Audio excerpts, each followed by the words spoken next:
I have a very eclectic sense of design. I dabble with all kinds of styles.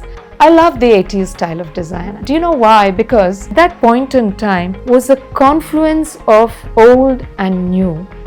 Indian architecture is the mother of all styles, mixing a little bit of our past into absolute contemporary of space age. If you look at the Telangana State Secretariat, it is something called fusion design. We took Hindu medieval architecture, Middle Eastern architecture, a lot of European architecture. It's got a giant 2.5 acre courtyard which is so essentially Indian. So when you walk into the Telangana State Secretariat, you walked into something traditional yet very modern, very cutting edge. Telangana State Secretariat was the first secretariat to be ever designed by a woman in Asia. It's the first gold-rated secretariat. It's got 34 domes, 2 dome tower complexes found nowhere else in the world. I loved doing the Telangana State Secretariat. I think that was indeed the crown jewel of all of my projects.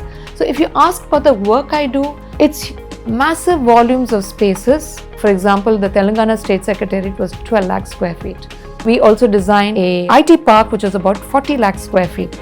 I'm also doing the new Gaganyaan Space Center for ISRO in Sriharikota.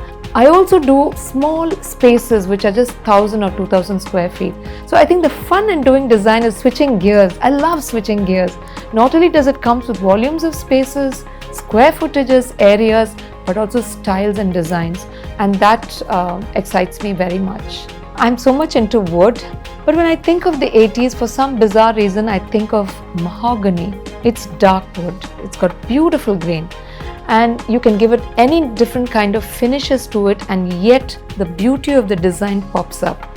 And also remember, there was a lot of neon that crept into this kind of 80s design, kind of glitzy, smooth, shiny. A lot of steel and glass was also used. Today, the world has moved on. We are looking at ultra contemporary spaces. But the good thing is, design trends are moving into slightly 80s and, like I said, Art Deco. So if indeed I had to design a home or a project, I would use a lot of pastel shades and use a lot of chrome glass blocks and create something soft yet elegant and something to go with the 80s scheme. If I am what I am today, it is because of my country, India. Indeed, I am so privileged to be an Indian woman architect.